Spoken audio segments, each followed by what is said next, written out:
पाचनक्रिया आपण ज्याला म्हणतो ती जर व्यवस्थित नसेल तर त्याने कुठले कुठले आजार नंतर पुढे होऊ शकतात? रोगे अपि मंदग्नो, म्हणजे अग्नी मंद असला ना की सगळे रोग होतात. थायरॉइड म्हणजे नेमकं काय आणि याचा आपल्या शरीरावरती परिणाम कसा होतो? बेसिकली इथं थायरॉइडची ग्लँड असते आणि त्या थायरॉइडच्या ग्लँडमधून 2च हार्मोन निघतात, T3 आणि T4.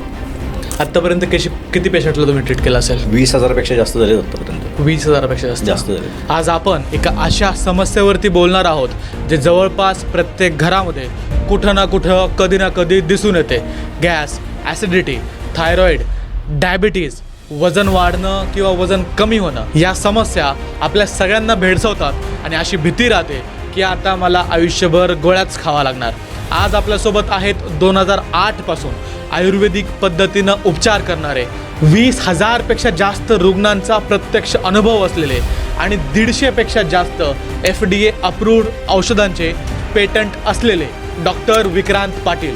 आजचा पॉडकास्ट कुठलंही लेक्चर नाही आहे, तर सामान्य माणसांना रोज होणाऱ्या त्रासाचं आयुर्वेदिक उत्तर आहे. तर तुमच्या ट्रीटमेंट्स बाकीच्या ट्रीटमेंट्सपेक्षा वेगळ्या कशा आहेत? एखाद्या व्यक्तीने तुमच्याकडेच काय हवं? नाही, माझ्याकडे असं म्हणतच नाही आहे. लोकांनी फक्त आयुर्वेदाकडे जावं असं माझं म्हणणं आहे. 2 वर्षापूर्वीचे जुने पेशंट परत यायला लागले. मग माझ्या लक्षात आलं की आपण जरा जास्तच फास्ट रिझल्ट देत होतो, त्याच्यामुळे पेशंट गायब होत होते.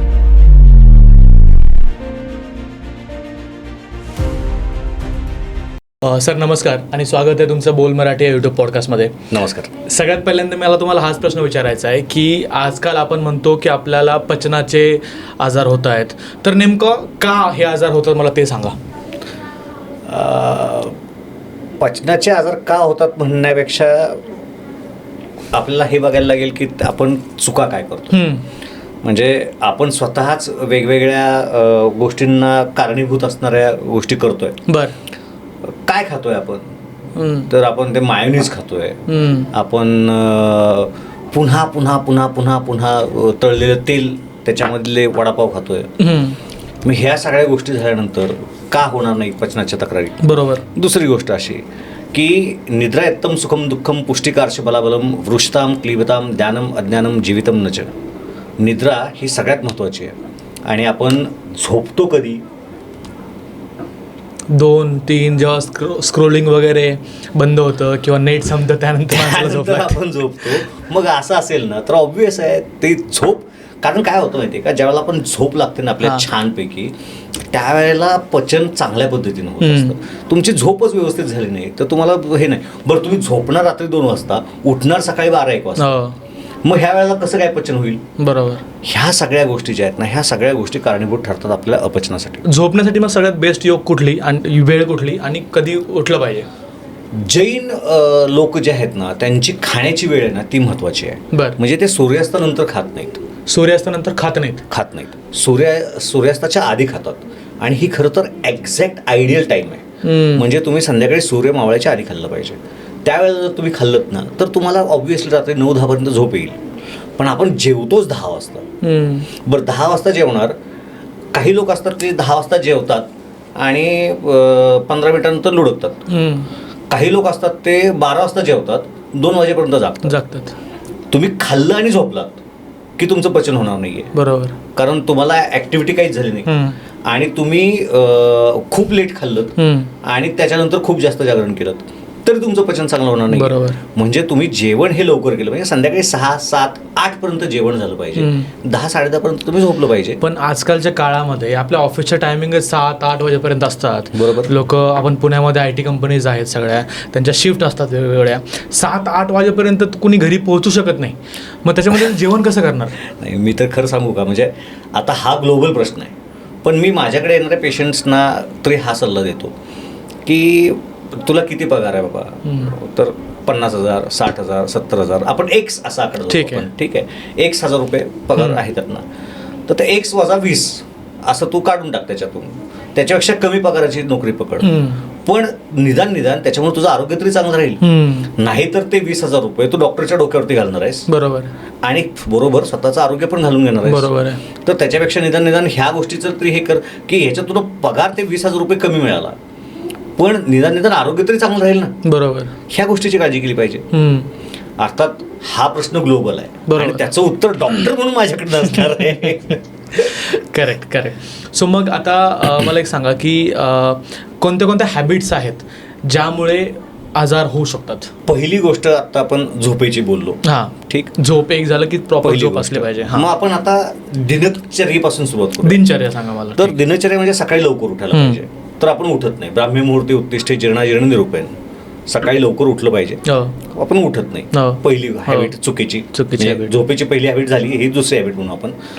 तिसरी हॅबिट जी आहे ना, ते आपण टॉयलेटमध्ये गेल्यानंतर ना त्या कमोडवरती आता ते इंडियन राहिलेलं नाही, आता सगळीकडे कमोड झाली, निवांत बसायचं आणि मग हातामध्ये मोबाईल घ्यायचा. एक गंमत अशी आहे की ज्यावेळेला आपण टॉयलेटमध्ये असतो ना त्यावेळेला खरं तर अंधार पाहिजे.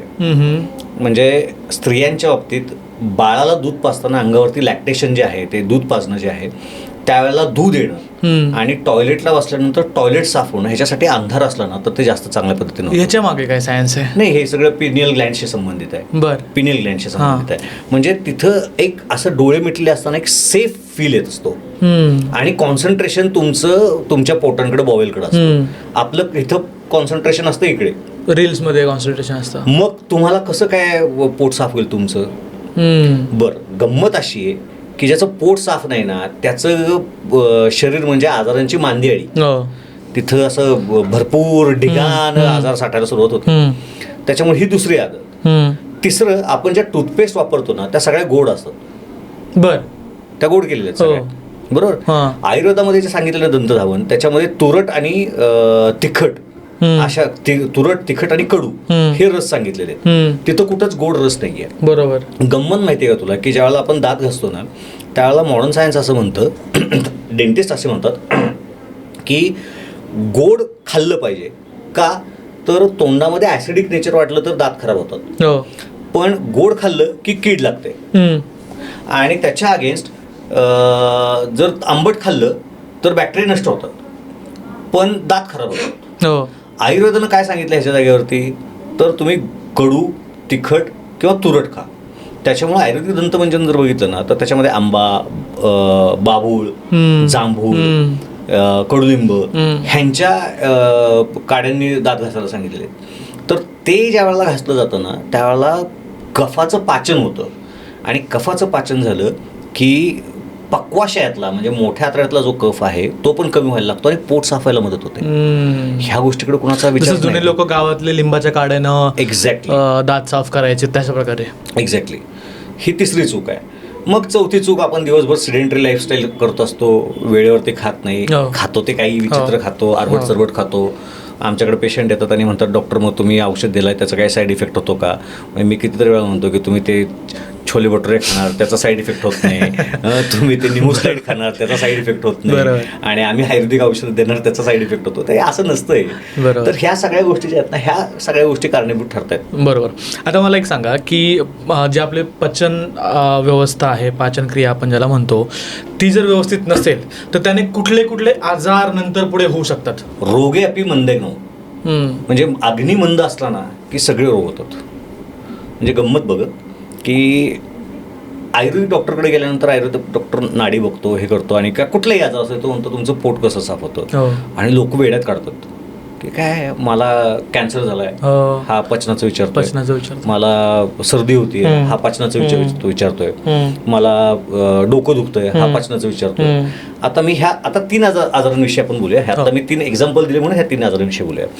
शिल्पा शेट्टी मॅडम टीव्हीवरती येतात आणि उदाहरण सांगतात की हे दूध आहे, हे तुम्ही प्या, कारण 75% गुड बॅक्टेरिया हे आतड्यामध्ये असतात. मग ते फॅसिनेटिंग वाटतं बिकॉज शी इज पेज 3. मी काय त्या चुकीच्यात असं म्हणत नाही, त्यांचं बरोबर. पण ज्यावेळेला हे एक आयुर्वेदिक डॉक्टर सांगतो ना त्यावेळेला ते ओल्ड फॅशन किंवा ते आउटडेटेड वाटतं. पण ज्यावेळेला पेज 3 व्यक्ती येऊन सांगतो आणि कॉर्पोरेट लेवलनं सांगतो ना त्यावेळेला ते खूप भारी वाटतं. हा फरक आहे. बेसिकली शरीरातल्या सगळ्या आजारांचं कारण हे पचन आहे. गंमत बघ कशी आहे. आता मी कॅन्सरचं उदाहरण सांगितलं. तुला हे माहिती आहे का की अपेंडिक्स जे आहे ना ते झालं अपेंडिसायटिस की टाक काढून, झालं अपेंडिक्स जरा दुखलं की टाक काढून.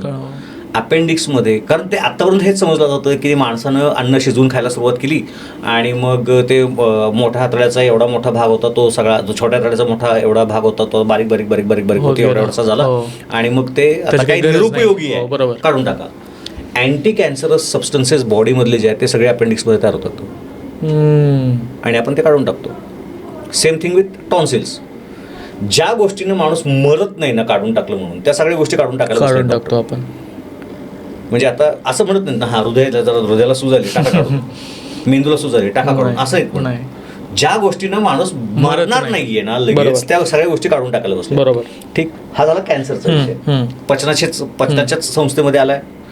दुसरं मी कुठलं सांगितलं होतं, डोकेदुखी सांगितलं होतं. डोकेदुखीच्या बाबतीत एक श्लोक आलेला आहे, शकृतः पिंडिकोद्वेष्टेन प्रतिष्ठाय शरीरुजा. शकृत म्हणजे मळ. ज्या माणसाचं पोट साफ होत नाही त्याला ज्या कंप्लेंट्स उभ्या राहतात त्यामध्ये पहिली कंप्लेंट आहे शकृतः पिंडिकोद्वेष्टेन, पायाच्या पोटऱ्या दुखतात, पायाचे गोळे दुखतात. प्रतिष्ठाय सर्दी होते आणि शिरशूल म्हणजे डोकं दुखतं. शकृतः पिंडिकोद्वेष्टेन प्रतिष्ठाय शिररुजा, ह्या 3 कंप्लेंट्स ह्याच्यामध्ये होत असतात. आता तुम्ही ह्याच्यामध्ये ज्या माणसाचं डोकं दुखतंय त्या माणसाला तुम्ही डोकेदुखीचं औषध द्याल का पोट साफ व्हायचं औषध द्यायला पाहिजे? पोट साफच द्यायला पाहिजे. तर ह्या गोष्टीचा विचार तुम्हाला करणं गरजेचं आहे. बरोबर. म्हणजे महत्त्वाची गोष्ट काय आहे तर आपण ज्या वेळेला हे सगळं करत असतो ना त्यावेळेला पचनशक्ती बरोबर ही सगळ्यात महत्त्वाची. चल डेफिशियन्सीचे आजार घेऊया आपण, की सांधे दुखत आहेत किंवा स्नायू दुखत आहेत. ह्या सगळ्या गोष्टींमध्ये ना कॅल्शियम कमी पडत असतं. कॅल्शियम कमी पडतं त्याचं कारण का, तर आपल्या खाण्यामध्ये काय कॅल्शियम जात नाही का? जातं ना, जातं. शेवगा खाल्ला तरी कॅल्शियम जातं, नॉनव्हेज खाल्लं तरी त्याच्यातून कॅल्शियम जातं, दुधामधून जातं. मग कॅल्शियम कमी का पडतं? कारण तुमच्या शरीराची ॲब्झॉर्प्शन कमी झालेलं आहे. ह्या ॲब्झॉर्प्शनवरून अजून एक गोष्ट सांगतो मी तुला. हार्ट अटॅक येतो माणसांना. हार्ट अटॅक येतो त्यावेळेला कोलेस्ट्रॉल हे त्याचं कारण सांगितलं जातं. बरोबर. कोलेस्ट्रॉलच्या मागे दुसरं कारण आहे होमोसिस्टिन नावाचं. होमोसिस्टिन वाढली की कोलेस्ट्रॉल वाढायला लागतं आणि कार्डियक रिस्क वाढते. आता होमोसिस्टिन का वाढतं? कारण B12 कमी पडतं. मग B12 का कमी पडतं? कारण ॲब्सॉर्प्शन नाही आहे. ॲब्सॉर्प्शन नाही आहे म्हणून, म्हणजे ॲब्सॉर्प्शन पचन चांगलं नाही आहे म्हणून हार्ट अटॅक येत असतो. पण ह्या गोष्टीकडे आपण लक्ष देत नाही, दुर्लक्ष. आम्हाला फक्त वाटतं की नाही हार्ट अटॅक म्हणजे फक्त आम्हाला व्यायामच करायचा आहे, फक्त पाळायचंच आहे, कार्डिओच करायचं आहे. असं नाही आहे. मूळ कारण जे आहे ना ते सगळ्या गोष्टींचं कारण फक्त आणि फक्त पोटात आहे. बरोबर. अजून एक आजार आहे थायरॉइड. आणि थायरॉइडबद्दल अजूनही लोकांना पुरेशी माहिती नाही आहे. तर मला नेमकं सांगाल की थायरॉइड म्हणजे नेमकं काय, आजार नेमका कसा होतो आणि याचा आपल्या शरीरावरती परिणाम कसा होतो? कसं आहे, डायबिटीस लोकांना खूप कळलं. हो. कारण त्याच्यासाठी आता जवळपास माझ्या माहितीनुसार 40 वर्ष झालीत की लोकांना डायबिटीस माहिती झालं. हो. साधारणपणे 40 वर्षांपूर्वी लोकांना डायबिटीस असतो नावाचा आजार असं कळलं आणि 40 वर्षानंतर आता लोक असतात बापरे डायबिटीस, आता काळजी घेतली पाहिजे, ह्या लेवल येऊन पोहोचलेले आहेत. थायरॉइडच्या बाबतीत अजून तसं नाही आहे. 2013-14च्या आसपासचा सर्वे आहे ज्याच्यामध्ये 4.5 कोटी लोकांना भारतामध्ये डायबिटीस होता, थायरॉइड होता. 4.5 कोटी लोकांना 2013चा. त्याच्यानंतर दुसरा सर्वे झालेला नाही आहे. अरे बापरे. आणि त्यावेळेला भारताची लोकसंख्या 2013च्या आसपास मला वाटतं 110-112 कोटीच्या आसपास होती. आज आपण 142 कोटीला पोहोचलोय. आणि आता थायरॉइड म्हणजे असा रस्त्याने जाताना थायरॉइड असा आवाज दिला ना तर 4 जण मागं वळून बघतील. ट्राय करून बघ गेल्यानंतर रस्त्यावरती एवढ्या पद्धतीने थायरॉइड वाढलाय. म्हणजे तो आता 6-7-8 कोटीच्या आसपास नक्की पोहोचला असेल. बायकांच्या मध्ये तो प्रमाण प्रचंड जास्त आहे. 80% बायकाच आहेत त्याच्यामध्ये. लोकांना हा आजार माहीत नाही आहे आणि अनफॉर्च्युनेटली ज्या डॉक्टरकडे ते ट्रीटमेंट घेतात तो डॉक्टर फक्त रिपोर्ट बघतो, गोळी लिहितो आणि बाहेर काढतो आणि आता 3 महिन्यानंतर भेटा, 6 महिन्यानंतर भेटा एवढंच सांगतो. तो आजार त्यांना समजावून सांगितलाच जात नाही कधी. बेसिकली इथं थायरॉइडची ग्लँड असते आणि त्या थायरॉइडच्या ग्लँडमधून 2च हॉर्मोन निघतात, T3 आणि T4. तिसरा हॉर्मोन सगळे बघतात ज्याची पेशंटनं बघण्याची गरज नाही, ते डॉक्टरनं बघण्याची गरज असते. That is TSH. पण तो TSH थायरॉइडचा हॉर्मोन नाही. इथून निघणाऱ्या हॉर्मोन जो आहे तो TSH आहे. त्याचा थायरॉइडशी काहीही संबंध नाही. थायरॉइड फक्त 2च हॉर्मोन तयार करतो, T3 आणि T4. आता गंमत अशी आहे की त्यांना कंट्रोल करायचं काम तो TSH करत असतो, बिकॉज त्याचं नावच असं आहे थायरॉइड स्टिम्युलेटिंग हॉर्मोन. अच्छा. शरीरामध्ये म्हणजे आता इथं तू बटन दाबलंस तर ती लाईट बंद होईल, इथं तू बटन दाबलंस ते लाईट चालू होईल. फ्रॅक्शन ऑफ सेकंड मध्ये होणारी घटना आहे. बरोबर. तसं रक्तामधलं थायरॉइड T3 आणि T4चं प्रमाण जे आहे ते किती आहे हे बिंदूला लगेच कळतं. तुम्हाला पायात काटा टोचल्यानंतर 2 तासानंतर तुम्ही आ करता का? नाही. इथं पायात काटा टोचतो, तुम्ही तोंडानं दुसऱ्या सेकंदाला नाही, फ्रॅक्शन ऑफ सेकंड मध्ये तुम्ही आउच करता किंवा आ करता किंवा आई म्हणता.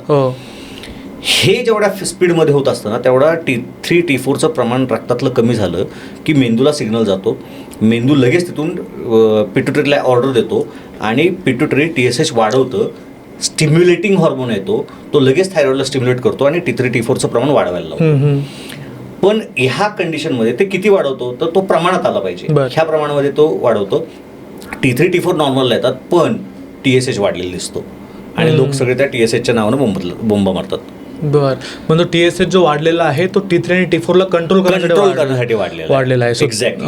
ओके. तर हा आहे हायपोथायरॉइड. मॅक्झिमम पेशंट दिसतात हे हायपोथायरॉइडचे दिसतात. साधारणपणे 20% पेशंट जे आहेत ते हायपरथायरॉइडचे दिसतात. ह्याच्यामध्ये एक्झॅक्ट अपोजिट होत असतो. T3 T4 एक्सेस होतात, त्यांना कंट्रोल करायला की बाबा तुम्ही नका जास्त वाढू म्हणून हा कमी होतो आणि मग पेशंट हायपरमध्ये जातो आणि TSH कमी दिसतो. लोकांचं कन्फ्युजन होतं ते इथंच होतं. TSH वाढला म्हणजे लोक हायपर समजतात. नाही, TSH वाढला कारण T3 T4 कमी झाला म्हणून तो हायपोथायरॉइड आहे. बरोबर. सेम अपोजिट हायपरथायरॉइडच्या करेक्ट. असं आहे. करेक्ट. मग आता याची लोकांना हा कळतो कसा, असं पाहून तर काही नाही समजणार, काही टेस्ट वगैरे असतात आणि त्याच्यावरती ट्रीटमेंट कशी असते? आता आपल्या क्लिनिकमध्ये जर म्हणशील ना तर साधारणपणे 60 ते 70% पेशंट हायपोथायरॉइडचे हे कम्प्लीट बरे होतात. कम्प्लीट बरे होतात आणि आपला त्याचा डेटा आपण पब्लिश केलेला आहे. ह्युमन ट्रायल्स झालेले आहेत, ॲनिमल ट्रायल्स झालेले आहेत, मेडिसिन्सचे पेटंट्स आलेले आहेत, त्याच्यासाठीचं बाकी लागणारा जो सगळा स्टडी आहे तो आपण केलेला आहे. हायपरथायरॉइडच्या बाबतीत मला सांगायला विशेष आनंद वाटतो की हायपरथायरॉइडच्या बाबतीत आपलं 90 ते 95% केसेस रिकवर होतात आणि होतात. आणि माझा एक सरळ स्पष्ट स्वभाव आहे की पेशंट बरा होत नाही ना, आमच्याकडे आम्ही क्लिनिकमध्ये एक गोष्ट एकदम रॅशनली ठेवलेली आहे. पेशंटला प्रत्येक महिन्याला थायरॉइड चेक करायचं आहे. T3 T4 TSH प्रत्येक महिन्याला चेक करायचं. उगाच 6 महिन्यानंतर बघू मग ते होईल नाही होईल असलं काही नाही. फरक पडतोय का, पडत असेल तर ट्रीटमेंट घे, नसेल पडत तर बाबा माझ्याच्या नाही बरं होते, तू तुझं आहे ते चालू ठेव, हे लगेच सांगून टाकलेलं बरं असतं. त्याच्यामुळं TSH ज्या वेळेला हायपरथायरॉइड जो असतो ना त्यावेळेला जवळपास 90 to 95% पेशंट्स बरे होतात. मग याच्यासाठी पोटातून औषधं, काही पंचकर्म आणि हे पेशंट टू पेशंट व्हॅरी होतं. आता ह्याचं कारण काय सांगतो मी तुला. आयुर्वेद असं म्हणतो की पुरुषम विक्षा, प्रत्येक माणूस वेगळा आहे. बरोबर आहे. प्रत्येक माणसाची ट्रीटमेंट वेगळी आहे. म्हणजे बघ, मी कदाचित आत्ता 1 ग्लास दूध पिलं तर मला काही त्रास होणार नाही, पण कदाचित 1 ग्लास दूध पिल्यानंतर तुला कदाचित जुलाब होऊ शकतो, त्रास होऊ शकतो. बरोबर ना. तर मला दिलेलं औषध हे तुला दिल्यानंतर ॲलोपॅथीचं तसं नाही, लक्षात घ्या. ॲलोपॅथीचं औषध दीज आर केमिकल्स. करेक्ट.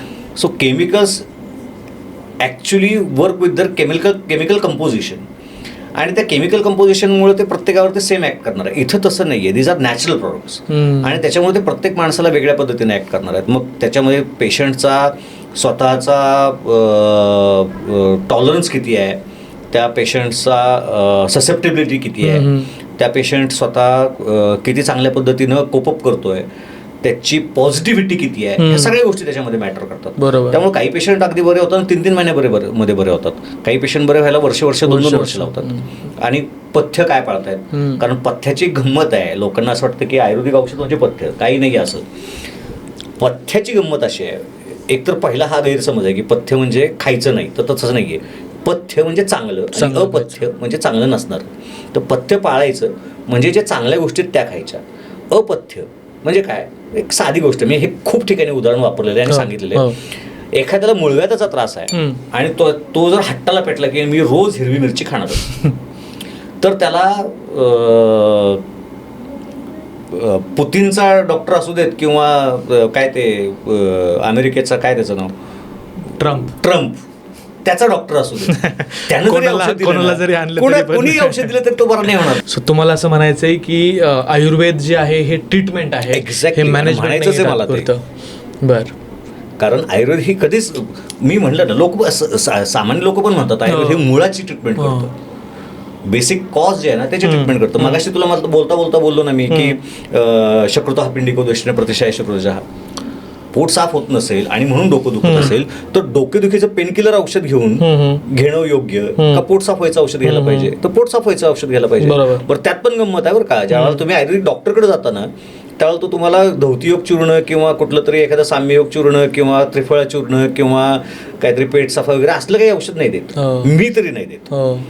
मला हे, कारण ते औषध देणं म्हणजे परत तेच झालं की काय नुसतं पोट साफ व्हायचं औषध, दुसऱ्या दिवशी परत पोट साफ होणार नाही, त्याचं काय करणार. त्यामुळे पचन चांगलं झालं पाहिजे. मग त्या पचन चांगलं करण्याचं औषध दिलं ना की मग त्याचं पोट रेग्युलर साफ व्हायला लागतं. बरोबर. म्हणजे कदाचित त्याला 15 दिवस 20 दिवस महिना 2 महिने जातील, पण त्याच्यानंतर त्याचं पोट रेग्युलर साफ व्हायला लागेल. आणि एकदा ते पोट रेग्युलर साफ व्हायला लागलं की मग त्याला परत ते डोकं पण दुखणार नाहीये आणि त्याला कुठले औषध पण घ्यायची गरज पडणार नाहीये. आतापर्यंत किती पेशंटला तुम्ही ट्रीट केलं असेल? 20,000 जास्त झाले आतापर्यंत. 20,000 जास्त झाले. आणि तुम्ही सांगितलं की 90 to 95% रिझल्ट आहे थायरॉइडमध्ये, हायपर थायरॉइडमध्ये, आणि हायपोमध्ये 60 to 70%. हे रिझल्ट देखील खूप छान आहेत. येस, म्हणजे एवढं डॉक्युमेंटेड कदाचित कुणाचंच नसणार. पंचकर्मातली वमन नावाची प्रोसिजर आहे. मी पैज लावून सांगतो, म्हणजे तू कुठल्याही डॉक्टरला विचार. अगदी पुण्यात, एकतर खरं तर आयुर्वेद पुण्यात खूप चांगलं आहे बरं का, मी खरंच सांगतो. म्हणजे भारतामध्ये केरळचं नाव घेतलं जातं, पण केरळपेक्षा देखील पुण्यामध्ये आयुर्वेद सगळ्यात चांगला आहे. बरं. आणि मी हे लिहून देतो, कारण मी एका संघटनेचा, नस्या नावाच्या एका संघटनेचा नॅशनल प्रेसिडेंट 4 वर्ष होतो. मी अख्ख्या भारतामध्ये आयुर्वेद पसरवला आहे. 26 राज्यांमध्ये मी आयुर्वेदाच्या शाखा उभ्या केल्यात. Guinness book of world record me establish केलेलं आहे आयुर्वेदाचं. ग्रेट. Only one.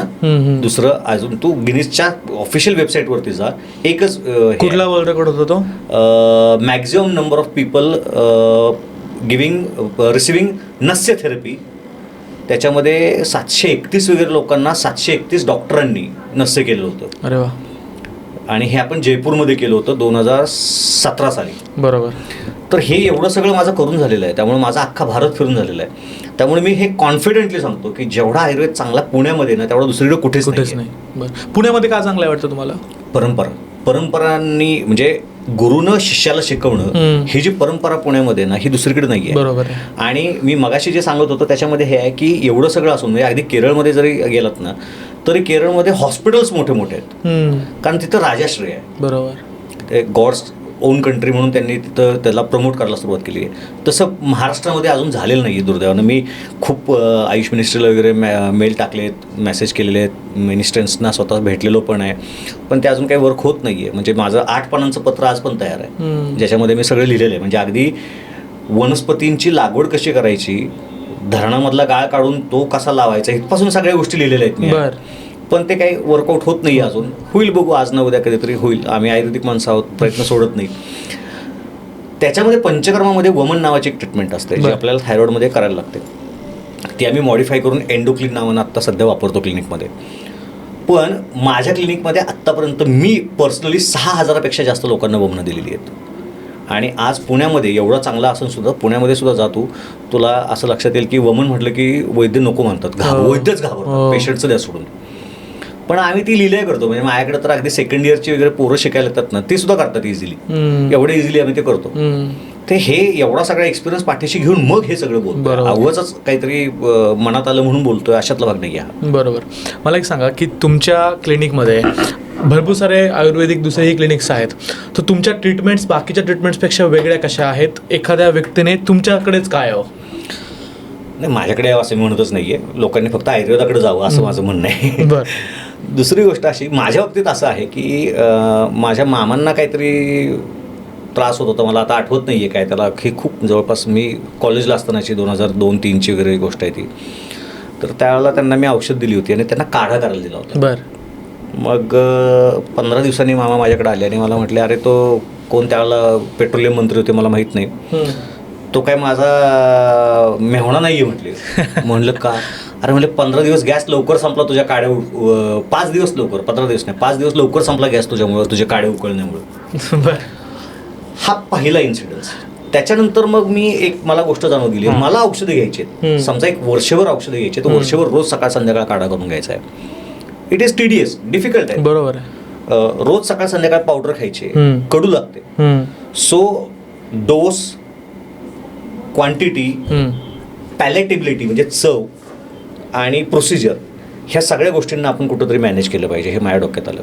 आणि मग आपण सगळ्या औषधांना, आता हे 150पेक्षा जास्त आपण औषधं आत्ता हे आहेत, FDA अप्रूव्ड आहेत. बरं. त्याचं कारण हेच आहे की त्या औषधांना जास्तीत जास्त सोपं कसं करता येईल, जास्तीत जास्त स्ट्रॉंग कसं करता येईल, हे केलं.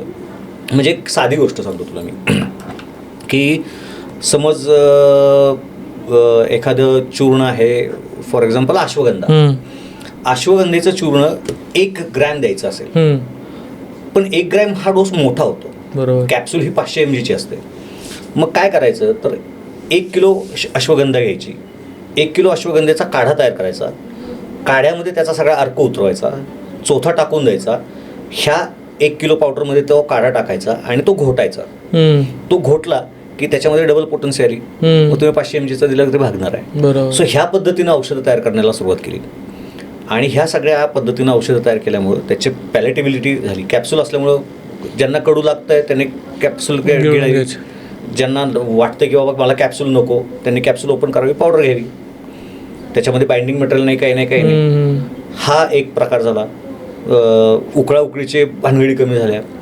आणि दुसरं असं की रिझल्ट्स तर आहेतच, ते तर काय ते प्रत्येक पेशंटनं त्याचं त्यांना ठरवायचं असतं की बाबा हा डॉक्टर चांगला आहे की नाही. कारण डॉक्टर हा कायम आमचीच जास्त असेसमेंट होत असते. म्हणजे एवढ्या वर्षानंतर सुद्धा अजून पेशंट येऊन मला विचारतात की मग डॉक्टर तुम्ही असले पेशंट बघितलेत का. बाबा ठीक आहे बाबा, किंवा आम्हालाच एखाद्या आजार समजावून सांगत असतात की हा आजार तुम्हाला माहिती आहे तर मला सांगायला लागतं की बाबा हा ठीक आहे माहिती आहे मला आजार. बरोबर. तुम्ही मगाशी उल्लेख केला की FDA अप्रूव्ड, तर ती नेमकी प्रोसेस काय असते आणि FDA अप्रूव्डचा अर्थ नेमका काय होतो? FDA ही गव्हर्नमेंट ऑफ इंडियाची संस्था आहे, फूड अँड ड्रग ॲडमिनिस्ट्रेशन. ह्याच्यामध्ये गुड मॅन्युफॅक्चरिंग प्रोसेसेस म्हणजे GMP नावाचा एक प्रकार असतो की औषधं तयार करताना त्यांना एक क्वालिटी स्टँडर्ड मेंटेन झालं पाहिजे. दुसरी गोष्ट अशी की आता जनरली काय होतं की तू माझ्याकडे औषधाला आलास, आयुर्वेदिक औषध डॉक्टरना ती परमिशन आहे की मला पाहिजे ते कॉम्बिनेशन मी तयार केलं, ती पावडर सगळी एकत्र केली आणि तुला दिली. दिस इज अलाउड, मी पण तेच करतो. पण ह्या सगळ्या गोष्टींमध्ये मी ह्या निष्कर्षापर्यंत पोहोचलो की बाबा असं नको, आपण स्टँडर्डाइज पद्धतीपर्यंत पोहोचलं पाहिजे. आता काय होतं, माझ्याकडे बरेचसे बाहेरच्या देशातले पण पेशंट असतात, तिकडे तुम्ही पावडर दिली ना तर त्यांना ते तर वेळ आहेत, त्यांना असं वाटतं की ह्याच्यातून तुम्ही लगेच ड्रगच पाठवले, दुसरंच काहीतरी. हां, म्हणजे त्याच्यात हेरोईनच पाठवलंय, काहीतरी कोकेनच पाठवलंय, इथपर्यंत त्यांच्या शंका लगेच जायला सुरुवात होतात. त्याच्यामुळे मग हिथं औषधं ही स्टँडर्डाइज असली पाहिजे. सो आपण हे सगळे मेडिसिन्स जे आहेत हे आमचं फॉर्म्युलेशन की बाबा ह्या औषधामध्ये हे 10 घटक आहेत, हे 10 घटक आम्ही तुम्हाला सांगतोय, हे औषध आम्ही तयार करणार. हा फॉर्म्युला आपण त्या food and drug administration of India त्यांच्याकडे देतो, ते त्याला अप्रूव्ह करतात. ते अप्रूव्ह केल्यानंतर एक फार्मसी असते, त्या फार्मसीमध्ये ती औषधं सगळी तयार होतात.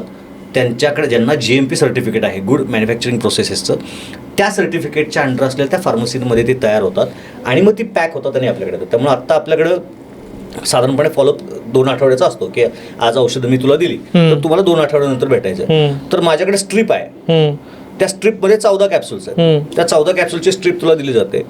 एक कॅप्सूल सकाळ संध्याकाळ 7 दिवसाची एक स्ट्रीप, 2 आठवड्याच्या 2 स्ट्रिप्स. बरोबर, विषय संपला. म्हणजे 2 स्ट्रिप्स म्हणजे एका औषधाच्या मल्टिपल औषधं असू शकतात. तर ह्याच्यामुळं काय होतं की त्या मेडिसिन्सवरती मॅन्युफॅक्चरिंग डेट येते, कधी तयार झाले, एक्सपायरी डेट येते, त्याची MRP येते, करेक्ट, त्याचं बॅच नंबर येतो. ती बॅच जी आहे ती फार्मसीमध्ये ऑलरेडी क्वालिटी कंट्रोलला ठेवलेली असते. त्याच्यामुळे ह्या सगळ्या गोष्टी ज्या आहेत ना त्या सगळ्या स्टँडर्डाइज झाल्यात आणि क्वालिटी कंट्रोल मेंटेन व्हायला लागतं. बरोबर. असं ज्या प्रकारे ॲलोपॅथीमध्ये वगैरे आहे स्टँडर्डाइज करून तुम्ही आयुर्वेदालाही त्या लेवलपर्यंत घेऊन गेलेला आहात आणि त्या टॅबलेटच्या फॉर्मॅटमधून तुम्ही लोकांपर्यंत त्यांचे जे आजार आहेत त्याला दूर करायला मदत करताय. आता मला एक शेवटचे काही 4-5 प्रश्न तुम्हाला विचारायचे आहेत.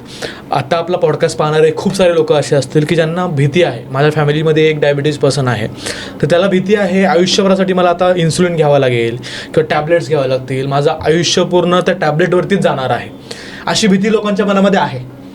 तुम्ही या लोकांना काय सांगाल? आयुर्वेदातून त्यांना काय मिळू शकतं? मी आयुर्वेदातून म्हणण्यापेक्षा मी असं म्हणतो की टेक अ सेकंड ओपिनियन. कारण तुम्ही ज्या चष्म्यातून बघणार ना तुम्हाला जग तसंच दिसणार. बरोबर आहे. तुम्हाला ते पंचतंत्रातली एक गोष्ट आहे बघ की तो माणूस एका शेळीचं कोकरू घेऊन निघालेला असतो आणि ते 4 ठग असतात, त्यातला एक जण येतो आणि तो म्हणतो की अरे हे कुत्रं घेऊन कुठं चाललंय. मग दुसरा येतो हे कुत्रं घेऊन कुठं चाललाय, तिसरा येतो हे कुत्रं घेऊन कुठं चाललाय, चौथा येतो तो म्हणतो कुत्रं घेऊन कुठं चाललाय. मग त्याला वाटायला लागतं ना अरे हा खरंच कुत्रं आहे आणि आपण गंडलोय असं म्हणून तो त्याला सोडून देतो आणि मग ते 4 जण त्या कोकराला घेऊन निघून जातात. सेम थिंग तुम्हाला जर 1000 जणांनी सांगितलं की थायरॉइड बराच होत नाही, डायबिटीस बराच होत नाही, तर तुम्ही त्याच्यावर विश्वास ठेवता. पण आज कितीतरी वेगवेगळे क्लिनिक्स आहेत, नाव मी घेत नाही कुणाचं, पण खूप ठिकाणी डायबिटीस रिव्हर्स होतो हे आपण बघतोय ना. एक काळ असं होतं की डायबिटीस होतच नाही बरं म्हणून सांगत होते, आता कितीतरी ठिकाणी रिव्हर्स होतो. म्हणजे तुम्हाला तेच दाखवलं जातं जे त्यांना दाखवायचं. Correct. So take a second opinion. थायरॉइडच्या बाबतीत पण तेच आहे, बरं होत नाही असं नाही. मी हे म्हणत नाही की थायरॉइडचे 100 पेशंट आले आणि 100 पेशंट बरे झाले. मी पहिल्यांदा सुरुवात सांगितलं, थायपोच्या माझ्याकडचा जो पर्सेंटेज आहे तो 60% आहे, 70% आहे.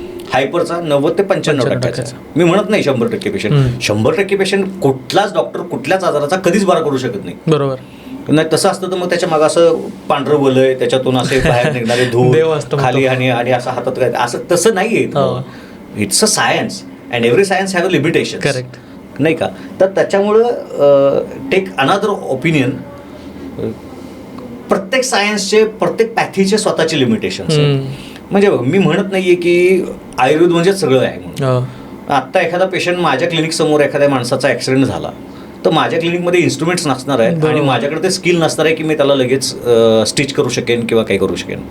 ठीक, माझ्या रोजचं काम नाही आहे. करेक्ट. म्हणजे माझ्यापेक्षा माझ्या क्लिनिकमधली नर्स कदाचित जास्त चांगल्या पद्धतीनं ते स्टिच करू शकेल, कारण मी रोज ते करत नाही. बरोबर.